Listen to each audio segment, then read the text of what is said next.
Hey guys, Dejan Kovacevic of DK Pittsburgh Sports. This is Double Shot of Steelers, and I'm here with you on a sweltering, ridiculous Monday afternoon in downtown Pittsburgh. I'm talking about, I feel like I have the right to complain covering the 2 blocks that I did from my home to here at our headquarters /shop/studio. Unreal. Like, you're looking for shade when you're out there for about 4 seconds. And I've heard it's even worse over in New York, Philadelphia, Washington, and so forth. Unbelievable. Anyway, I'm alone. Chris Halleck's on vacation. The boss has taken the kids back to New York and Philadelphia, which is how I got those weather reports. And she'll be back maybe tomorrow, maybe the day after. So it's just us. It's just me and you. We're going to talk about 2 very different things over these next 2 days. Today, we're going to be all happy and optimistic and everything else. Tomorrow, we're going to do the other thing. And it's from this standpoint, and I really hope this subject gets embraced because you're the ones who are going to have to drive it, not me. I'm laying this on you. I mean, what else are we paying you for, right? The Steelers are going to have what I believe is a challenge in the gap, the big gap between saying you intend to be a contender and believing it. Hear me out on this, because this almost is probably going to sound a little bit too intangible for some. You can go into training camp and everybody from Art Rooney to Omar Khan to Mike Tomlin, all the way down, can say out loud, the goal is the Super Bowl. We believe we have a Super Bowl team here. We have this and that. We know what we went through when we were 10-3. We also know what the circumstances were at the end of the season. We believe that we are this. And there's a canyon that has to be bridged between saying it and then behaving like it, carrying yourself like it, preparing like it. So what I want to ask you over these next 2 days is, what would it take today, positive, from the Steelers' perspective, to believe that? What's an area of the team that you feel can instantly help to bridge that gap? What's an area that you feel is just credibility before you even get started? Like right away. What are those things that you like about this team where they could just walk right into the first stadium in East Rutherford and say, hey, we're better than that team? Okay, I mean, it's no big deal to be better than that team, but you get the idea. Phil says it's to win a playoff game first. I got news for you, Phil. You can't do that in week 1. All right? You just can't. I'm talking about what it will take for this team to develop this mindset optimistically from the beginning. What are the things that you want to see from this team? Mike says culture buy-in. That's a big component. Don't shrug it off in Latrobe. Chris Dolnack says a solid WR2. We're always looking for those external acquisitions to make ourselves feel better. And Chris wants Beanie Bishop in the slot. I think an effective Beanie Bishop, better in coverage Beanie Bishop, helps a lot of different areas and helps you feel better about the team. How about a Beanie who continues to make some splash? Dominant first quarter, says Sean Grass. That's a little vague for my taste, but I'm totally with you at the same time. You know, a lot of people don't realize that as miserable as the offense has been for years, by the way, in the first quarter, the whole can never score on the first drive, all that stuff, that the Steelers gave up the most first quarter points in the NFL last season. Do you realize that? 112. That was, I believe, 15 more than the second highest team in that category. The team just needs to start better. And then from there, maybe feel better about itself on a consistent basis. William says it's the offensive line. if they can just push people over, they can be money. But if they can just push people over and they're not pass blocking, then they're not keeping Aaron Rodgers. Man, I have done some stuff with that really simple name, Aaron Rodgers vertical. But if they were to have, for whatever it's worth, a nice camp, an encouraging camp. Dominant says Joe. Phil says just coming together. Yeah, that would make a difference. But what I'm asking here is if you think that's actually a positive, do you believe it? Or are you just kind of hoping and crossing fingers? That's not what I'm looking for today. I'm trying to get over that bridge. I'm trying to get this team to believe that it's going to be, and I'm using this word specifically and purposefully, a contender. That means, the Kansas City, Baltimore contender, that stuff. Buffalo. Frank says it's Mike Tomlin. What's Mike Tomlin? Is he your strength? Is he your optimism, Frank? If so, say so. We're not here to shoot anybody down, but I just want to make sure that the context is correct. Mr. CJ gets wise with us and cites Danny Smith's bubblegum. No, but how about Danny Smith's special teams and the way they were so huge in that 10-3 start? They really were. It was some of the best special teams I've ever covered. I'm talking about the whole deal. It was the kicking, the punting, even after Cameron Johnston goes down, the punting. The returns weren't super splash filled, but they were steady. The coverage wasn't super whatever, but it was steady. And then, of course, you have all the turnovers that they forced, the blocks and so forth. Great stuff. Phil says, well, that's just it. I love the Steelers, but I don't believe they're a Super Bowl contender this year. Okay, Phil, well, we've got another show for you tomorrow. I'm looking for the positive stuff today. I'm looking for people to, and I know this can be a stretch for this particular fan base. I'm just calling it like it is. I'm born and raised here. Not everybody likes to think like this, but I'm asking you to, lay it out a little bit here. Thomas says both sides of the ball with strong line play all game long. Do you expect that, though, Thomas? Do you believe that that's going to happen? That's a thing. A giant leap for Cal would make a big difference. It really would. Even if Cal is cast, as I fully expect that he will be based on my reporting, as the number 3 in this offense, having Cal just be effective. Having Cal, I like the way you put it better, Mario. It's a giant leap. Let's see him continue progressing as he really has. David says that relying on special teams was a symptom of an offense that couldn't score, that needed touchdowns in the late third quarter. We need that stuff to end. Well, they're not mutually exclusive. I'm sure you realize that. You can still have a great special teams and have a great offense. Heck, you can have Ben Skoranek be part of both of them. Skoranek, the outstanding rabid blocker whenever he's out there at a regular wide receiver slot. Danny Blee says, young guys will believe in a veteran like Aaron Rodgers. The young guys were going to buy into whoever was going to be quarterback. I wouldn't play that up too much. Does Rodgers have an advantage in that regard? Does he have the wow factor? Does he have? Of course he does. Of course he does. But however this was going to go, if there had been no Rodgers, if Mason Rudolph had been quarterback, the young guys were going to buy in. Remember, to us, Mason feels like, he's been around forever and he's been the backup. To a young guy coming in, he's an NFL quarterback. There wouldn't have been any daylight there. Dale Penny believes in the running back group, and I like the way he puts that, because that is an area where the Steelers could make a difference toward contending. Let me explain that one a little bit. When you're talking about getting from where you were to where you want to be, one of the things that you need to do in that equation is circle individuals who you genuinely believe have not peaked, have not hit their ceiling. Cal is one. That's why Cal is a good one to circle. Darnell is another. Darnell Washington. Do you believe that Darnell is as good as he's ever going to be? No, he doesn't believe that. and he shouldn't.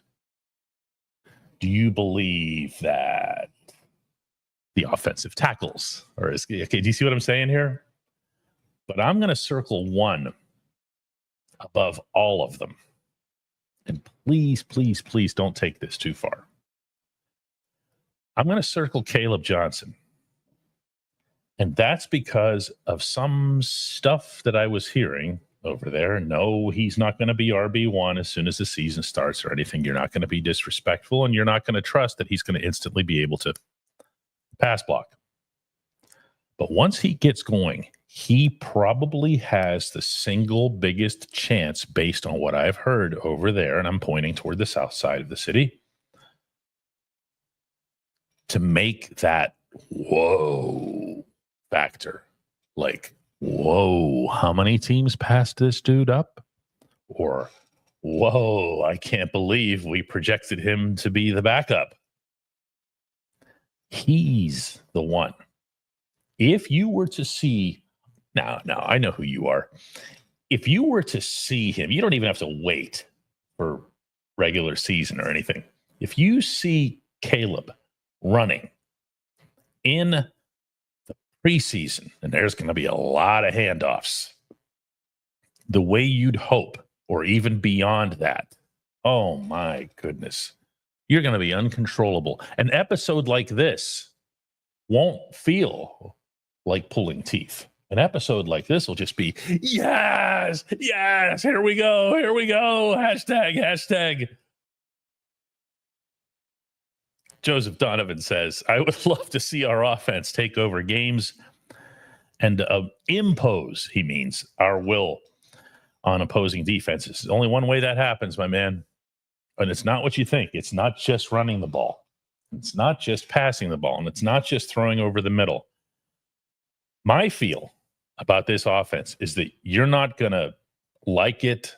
You're not going to have faith in it until you can see real rhythm. To my accounting, the Steelers offense has shown real rhythm since Ben Roethlisberger's retirement. One brief span, and you know which one I'm going to cite. And that's it. There's no rhythm. There's been no rhythm to this offense. They'll have a game where they can run. They'll have a game where, let's say, they're facing the Bengals doing something stupid, and they can throw to Pat Freiermuth 10 times in a row, and they'll be able to pass. But the games over the past 5 years where you've seen them mix it up and look like they know what they're doing, 2 series for one running back, 1 series for another, get the big sets out there occasionally, go with 4 wides once in a while, and really spread some stuff around. No, 3 games. 3 games. That was the 3 regular season games that Mason quarterbacked that got them into the playoffs. Damian's got a good one here. Zach Frazier is considered a top 3, according to Pro Football Focus center. Derek Harmon is already a starter. We need to lean heavily on the youth on the lines. We've poured tons of assets into them. They have to lead us where we want to go. You're right, Damian. And if there happens to be, here, this is a positive. If there happens to be an energy that comes from that's a little bit different. I hate to keep picking on Larry O, because we all know that Larry O was hurt actually throughout his tenure here. But when Larry O was out there, did you get the sense that, whoa, this could be explosive at any given minute? No. Larry O was out there doing the job, and he did it fairly well. But you never got the sense of, whoa, there's danger. Remember the opener in Cincinnati? This was 2-3 years ago, where the Steelers just up front just destroyed the Cincinnati line and then got in Joe Burrow's face, and TJ had a pick.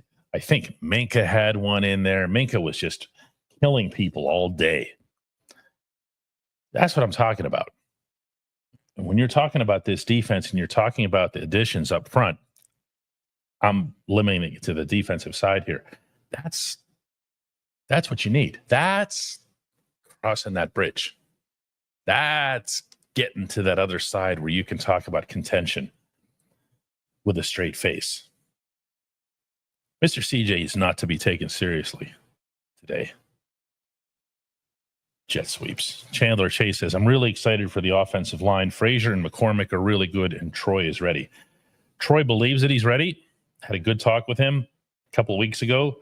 Troy believes that the game, unfortunately it's singular, that he had in Denver really helped prepare him for what's to come, but you just don't know. You just don't know. We all thought Broderick Jones was a finished product after his rookie season. We thought he was just totally in. And then came the following preseason. And was it that practice, the organized practice against Buffalo, or the preseason game where Greg Rousseau just ate him alive? And that was the end of Broad. Like, he just exposed Broad, Rousseau did. Daniel Pike says, rhythm equals confidence in plays and consistent execution. Yes, it also equals, as long as you got me started there, Daniel, it also equals versatility, and it equals utilizing different personnel to keep more people pressure when they're out there. It equals eating the clock.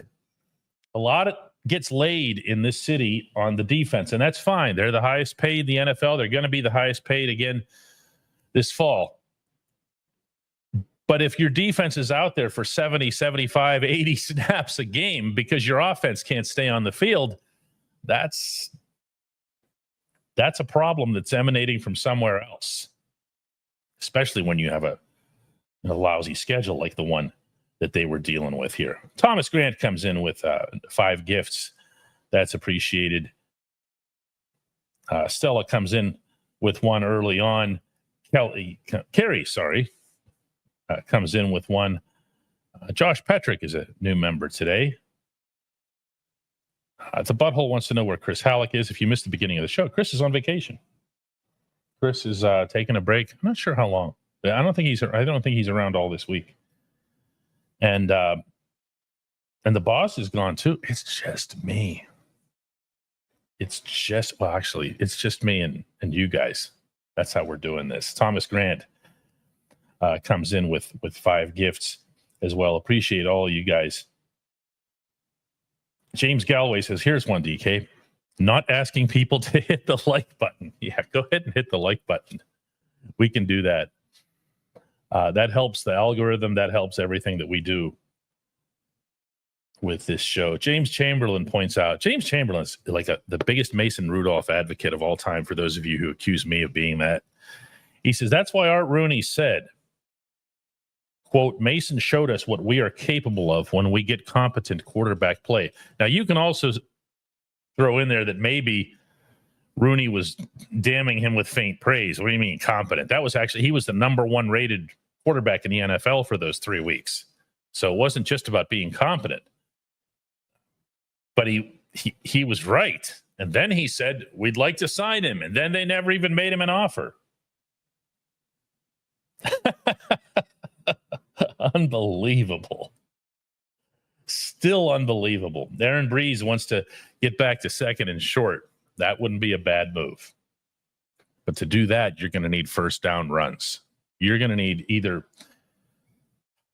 stuff that Rodgers has always been good at. First down, throwing across the middle, get somebody a quick 6-7 yards. Have a nice outside zone blocking run from one of your guys. Even get Kenny Gainwell involved. There's a lot of you that turn up your nose every time I mention Gainwell like he's not a real player. I'm sorry. I was in Philadelphia. I watched what he did to the Steelers. Now, it wasn't over some huge sample size, but he's a pretty nice player. So when you're talking about the running backs with this group, you should be talking about the group. Randy Wagner says, Arthur Smith's second season here should have a huge leap. Does he appear to utilize his players well enough, and does he plan into the opponent's defensive weaknesses? Those are 2 separate questions that I'm going to answer separately, Randy. Smith's approach is that he wants to utilize a lot of players. Okay, and that includes, like, if you see over the course of last season, every once in a while he would throw to a Michael Pruitt and you would go, what are you doing that for? Now, when it would work, you'd be ripping him when it wouldn't work, you'd be ripping him like crazy. But when it would, it was actually beneficial to the team. The fact that Pruitt really didn't make much of an impact is the reason that Pruitt's not here, even after Donald Parham went down for the season. So Art wants to get people on the field. The other part of that about scheming toward the other team's defense, that's actually more of where Tomlin does get involved. Tomlin is going to be the guy who looks, say, at Atlanta. Remember that? The way the Steelers faced the Falcons, and says, those two safeties, we're not going anywhere near that. I don't even want to come within 500 miles of those guys. And from there, the playbook gets adjusted around a little bit. But you're not going to see Tomlin start drawing up plays or anything like that here. Jay Smith says, that's my biggest issue with Arthur. He plays lesser players way too much. Well, okay, A, get better players. B, you can't use your same guys again and again and again. You can when you're on the video game. Okay, you can say, if you have, if you're the Bengals and you have, meaning on your video game, and you have Jamar Chase and T. Higgins, why would you ever, you wouldn't even bother learning the name of your third, fourth wide receiver. But that's not realism. That's not realism. You're going to wear them down. You're going to get them hurt. You got to think about 17 games plus playoffs if you're in contention. David Quinn says he loved watching Gainwell in Memphis. Eric comes in and says, here's my scenario. Aaron Rodgers wins the first 4 games, gets hurt against the Vikings in Dublin. Why do you have to go there? Mason Rudolph comes in and gets the team to 9-7. Rodgers comes back, gets us to the AFC Championship. Well, what is this? Write it down. Predicting injuries. Danny says that Mason's success has validated our belief in him. There's a lot of people here who do believe in him. It isn't just me. It isn't just me. Frank Rice says, Mike Tomlin. This is all you're going to do, Frank, today? He's Mike Tomlin. Blah, blah, blah. Mike Tomlin. It's not today's topic. We can do that some other time. I'm not here to bash really anybody. That's not my thing. Robert says you got to keep him fresh. You have to do it. You have to do it. You have to do it. Guys, come back at me. Come back at me after this break. I got a bunch of you lined up here. I just want to take a sip of the drink. Come back at me after this break with the one thing that gives you the most hope. And be specific. Don't say we're going to be awesome. The one thing that gives you the most hope that the Steelers can be a legitimate contender. Not that you think might go, something that you actually, not that you hope will go well. Okay, I shouldn't use the word of hope. Okay, the thing that you actually believe can contribute toward making the Steelers a real live contender in 2025, right when we come back. At DK Pittsburgh Sports, we take pride in coverage that connects our city's fans to their favorite teams. Now, that connection's stronger than ever. Introducing our all-new state-of-the-art app. Find expert inside reporting and original podcasts. Check live box scores. Track the latest stats. Chat it up with our community of thousands of fans, all in one place. The new app from DK Pittsburgh Sports. Coverage that connects.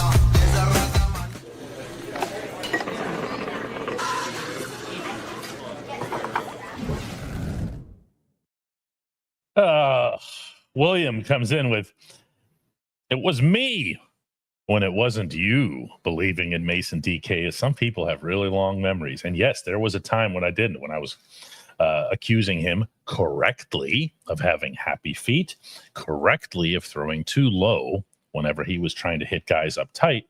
Guess what happened? Got better. Worked his rear end off, got better. I say this all the time. Circumstances change. Stances change. At least they do with me. I don't sit here and cling to something just because I'm sure that what I said 7 years ago was right. I could care less about that stuff.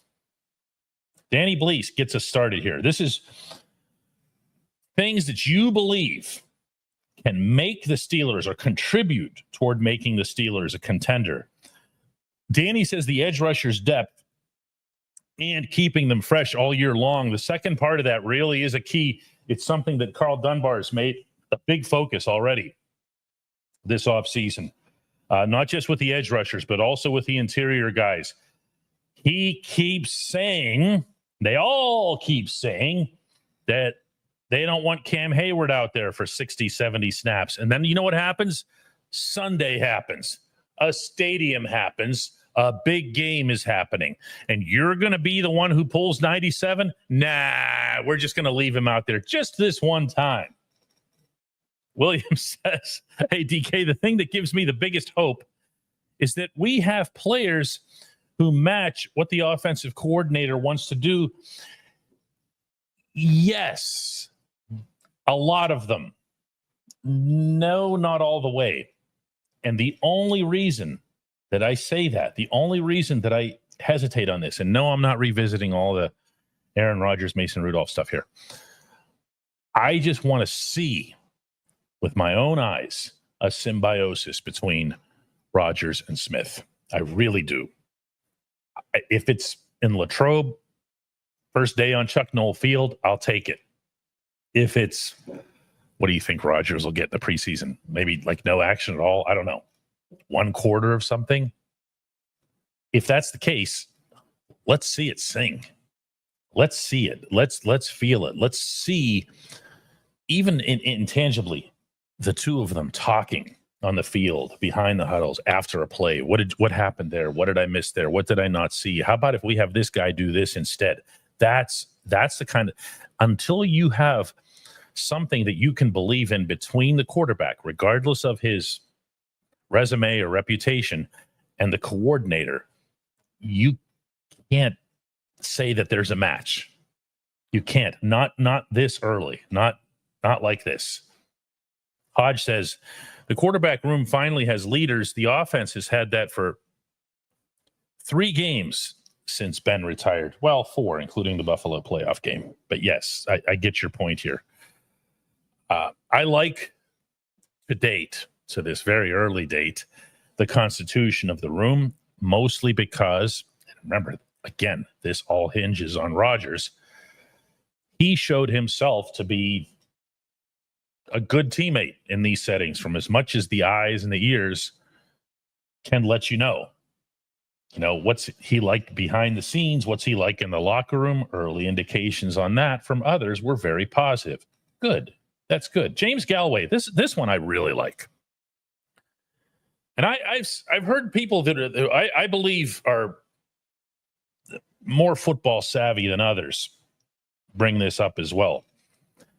The thing that Rodgers can bring you, I don't want to say at any age, but even into being 41 and then come December 42, is his brain is intact. If he goes to the line of scrimmage, he's going to be able to look around and go, I don't like where we're going here. And he can, with confidence, call out of it. He can change up what he wants to do. He can say, and he talked about that, by the way, at minicamp, openly, unapologetically, said, my job is to take, I don't remember if the term he used was a menu or whatever it was, to take, a collection of plays, take options to the line, and then to see what works. So Smith is sitting up there in the booth. Smith might not know what's coming. Smith will know what he has on the plate, but he doesn't know which one Rodgers is going to take a bite out of.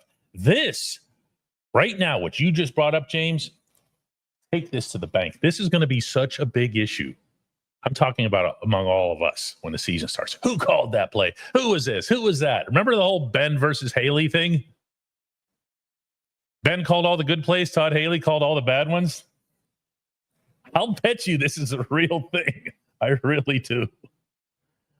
Charlie K says, we will finally have a decent enough run game. The offensive line is going to gel enough, and Rodgers will demand enough respect of defenses that the Steelers won't be running into stacked boxes. That'll open it all up. Which comes first? Which comes first?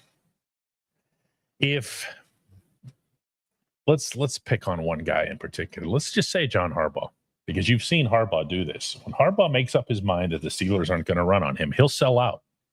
You might remember there was a game in Baltimore. I swear he had everybody and the general manager and the equipment managers and the owner and everybody else on the line of scrimmage to stop Le'Veon Bell. He was going to lose. If he was going to lose, it wasn't going to be because Lev beat him. And as memory serves, the Steelers did win that game. But the sellout was insane. And I think it's going to take a lot based on the Steelers' recent history, half a decade now, of not being able to pass consistently for teams to back off that line. They're going to challenge the Steelers to run first. And you know, and I know, somewhere between Smith and Tomlin, there's going to be some of that machismo factor that works its way into it. And this might be one of those areas where having Rodgers, whose reputation offensively exceeds, obviously, either of theirs, at the line would be beneficial, because Rodgers can just say, you know what, I'm sorry, man. They're putting 11 guys on the line here. I'm going to throw. Okay. Thanks for the tips, though, fellas. I'm going to throw. All right. And that's how it's going to go. Useless Knowledge says, I just want to see this team win and win good. Not by 2 points over a field goal. You want to see Steelers domination. No, what you actually want, my friend, I'm going to call you out on this. You want to relax during the games. They don't care about that. That's not a concern. They're told to win, not by how much. Chris Boswell's foot is always an elite component of any conversation you'd have about being a contender from the Steelers' perspective. Janet comes in. That's not a name I call here too often. Welcome, Janet. Offensive and defensive scores in the first quarter, first game. Oh, Janet wants to get that good feel out of the way, like bang. And I get that. I really do. We talked about the first quarter thing earlier, but there's something that just builds up from an early surge. And for this team to have, how about if we just condense the whole thing to, how about just going down the field? First time. If it ends in a field goal, it ends in a field goal. Just go down the field. It doesn't always have to be 3 and out. This is the only drive that you can truly script. I mean, literally script. And they do. All of the advantages should be to the offense. And yet these guys can't even get across the stripe most often. David Smith says, move TJ around. Here's what has to happen, David. TJ has to be an impact player in every game that he plays, because that's how this defense, and to an extent, how this football team is structured, if you think about it. Yeah, they addressed the defensive line. Yeah, they got themselves some inside linebackers. They are still predicated as a defense on getting to the quarterback off the edges. Well, if the opponent, this is a lot like the John Harbaugh thing that I was just describing, says, we're not going to let you do that, they actually can stop you. It's like intentionally walking somebody in baseball. If I don't want you to hit a home run, guess what? You're not going to. Anybody, I can intentionally walk a guy, especially with the new rules. You don't even have to throw the ball. With TJ, he's got to be moved around. I have a feeling that, well, depending on how this whole contract thing goes, how much time he gets in Latrobe, he's going to have to bump in and out. He's going to have to do some of that Myles Garrett stuff. He's done a little bit of it. He's done some, including in the 2024 season. Not nearly enough. Not nearly enough. How about some zone blitzes? Joe Donovan says, I don't think you're going to see those coming back, but how about getting after the quarterback? That's another thing that Dunbar specifically referenced, that he wants his guys up front, not just TJ and Alex and Nick Herbig. He wants all of his guys getting into the backfield. that means Keanu Benton too. I believe that the Benton honeymoon, including internally, is over. He needs to have an impact. He can't just swim through games the way he did last season and nobody talks about him. And I'll tell you what, I had a conversation with him. There was something of an edge there. Like he was smiling, but he wasn't smiling. Do you know what I'm talking about? Which wasn't really like him. I have a feeling he's already heard some stuff in there. And that's fine. There's nothing healthier in the sport of football than angry defensive linemen. Maxwell comes in and says, I got in late. Love these double shots podcast episodes. The Steelers can and will win a lot of games by building the strongest defense, especially if they can score more than 25. More than 25 is a lot of points in the NFL, meaning from an offensive standpoint. If the Steelers, I think we can all agree on this much. If the Steelers are going to be a contender, it's going to be because their defense gets it together and rises up. I don't know how anybody could dispute that. I don't know how anybody could look at I was going to say balance, but really the imbalance on this team and say, geez, they're really going to be riding off of that offense. No. They need to do everything in harmony. Brett Caruso drops $5 on us and says, with Arthur's offense, do you think the offense will throw on first and second downs more often than normal with Rodgers in the fold? Now, I'm going to swing this back, Brett. This is going to sound like I'm ducking you, but I'm not. I'm trying to answer it as accurately as possible. I don't know that it's going to be Art's call. And this isn't some cynical conspiratorial thing here. I'm relaying what Rodgers said. This came from his mouth right in front of all of us there over on the south side. That he goes to the line with, an assortment, a menu, and of course he's going to have, you don't get Rodgers. You don't get someone like that and then say, no audibles for you, son. It's not going to happen. It's not going to happen. So are you going to do that Najee Harris thing? And which I think is what you're kind of describing here in a wary way, where you just say, hey, first down, second down, let's just run right at him. Let's wear him down. Let's show him who's boss. I don't think so. I really don't. I mean, can you imagine Rodgers just turning around and handing the ball off blindly, running right into other humans or getting thrown for losses? Can you picture that, Brett? I'm asking you. I really can't. Michael Cross says that the Steelers' defense is like Paul Skeens. They can be lights out, but they still need offensive support. How long did you work on that one? Now somebody's got to come at me with a hockey one too. David Harrison says, I need to do a Chalk Talk on the defense. No, Chalk Talk is also on vacation along with Chris Halleck. I put 14 hours in on baseball yesterday. I'm talked out, written out, everythinged out. Denny says he's confident that DK Metcalf will be the same guy week to week. Well, that's good. He needs to be. He needs to be not a 3-catch, 4-target guy as he was in his final few games in Seattle. He needs to be a star. We didn't even mention him. But he needs to be a star. The same way that if George Pickens had stayed, George would have needed to, well, A, grow up, B, become more consistent, and C, be a star. I don't see many teams in the National Football League that are contenders without a star at wide receiver.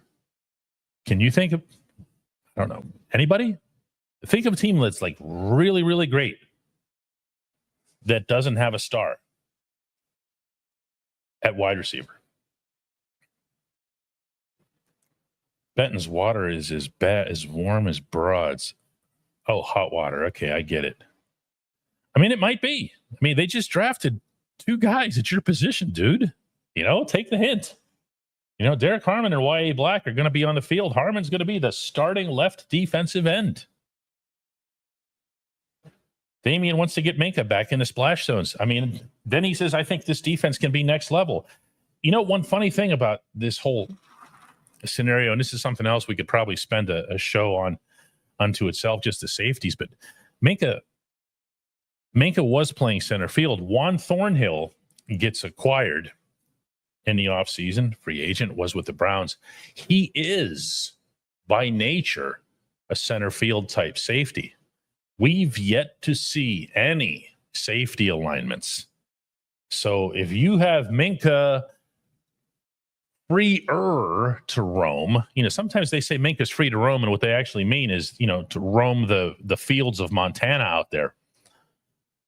Where you want Minka free is closer to the line. You want Minka using that sixth sense of his, and he's a really good tackler. And you have him and Deshaun Elliott somewhere around there tackling, you're going to be a team that doesn't give up a whole lot of intermediate runs, the Derrick Henry type runs, the ones that really just crush your soul, the 15 to 20 yarders. You know what I'm talking about?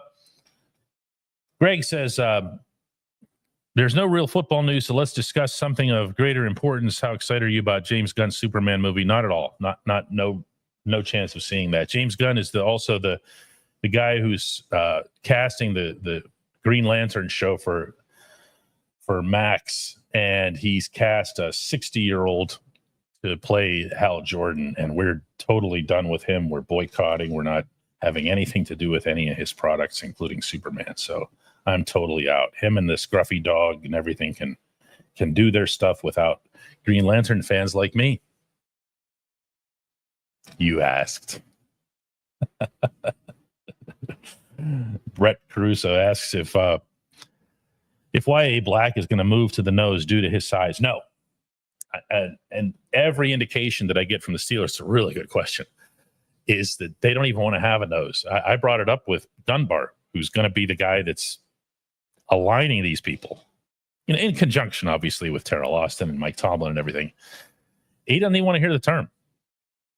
He doesn't even want to hear your term. He doesn't want to hear about nose tackles. Playmaker is the operative term right now. What position are you? I'm a playmaker. I'm here to make plays. I'm not here to be invisible the way the defensive line outside of Cam has been for the most part for far too long. I'm here to make plays. We're going to take a couple more today. These are a little different when it's just one person. You do all the talking and everything. It actually does get to you. It is possible to talk too much.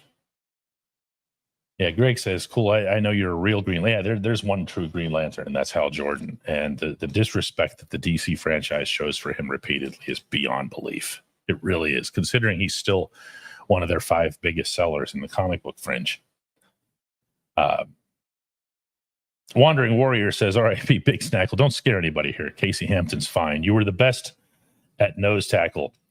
He was maybe the last true and great nose tackle you'll ever see playing for the Steelers.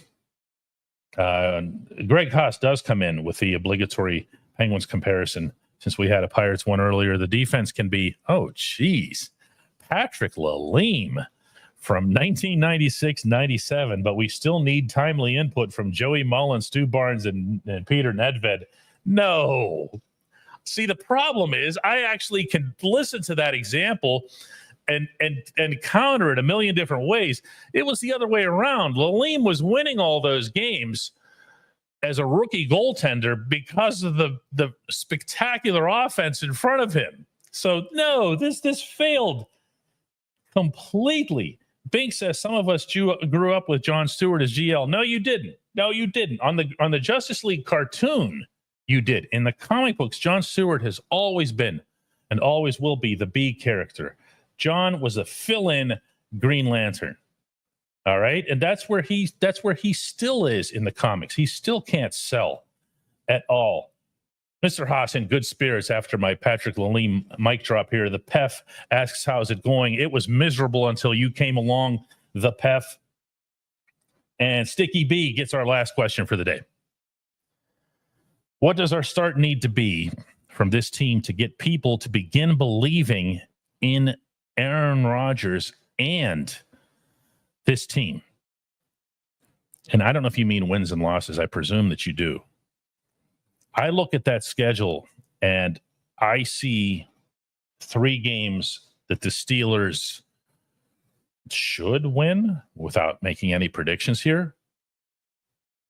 Let me open this up again. I know it's the other Jets come first, and then Seahawks here, eminently winnable game. And then the Patriots up there. I mean, they're getting a little bit better, but they're not, it's not like they're any good or anything.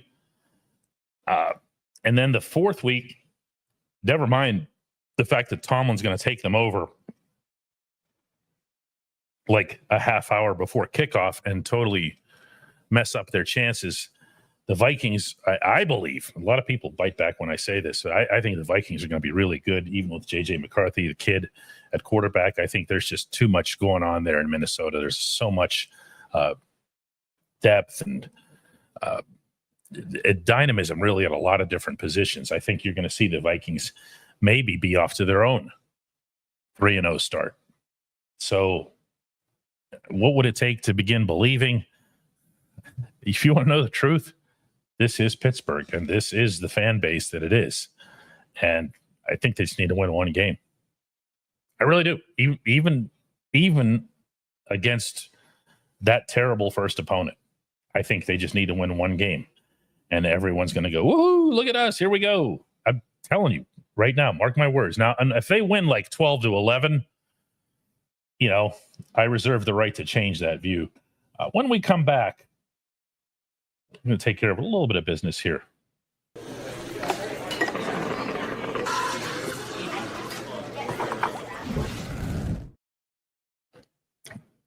These solo shows wouldn't be so bad if you had like a sip break. Like I could do that, what I just did, play that it's a 7-second transition that she created with a little coffee thing and whatever. And I could just take a little sip and everything would be okay. I want to thank Brett Caruso coming in and dropping $7 on our heads here. The Butthole, I believe, came in with a couple of these. Make a cook, timely scoring and great pressure. That's a good formula for this team to contend. Don't forget, tomorrow we're taking the opposite tack on all of this. Damien had $5, brings up here that TJ and Cam have to stay healthy. I mean, we could do healthy things with almost everybody on the roster here. Yeah, TJ and Cam. Damien dropped $5. Thomas Grant left 5 gifts for everybody. Joshua Patrick joined us as a new member. Kerry Russell gifted 1. Stella gifted 1. And it was specific, too, because our man Phil said his credit card was down. So Stella tried to get him one. It doesn't really work like that. You can't assign them. You can't say this one goes to this. It's just that's the YouTube thing. We have nothing to do with it. Appreciate you guys.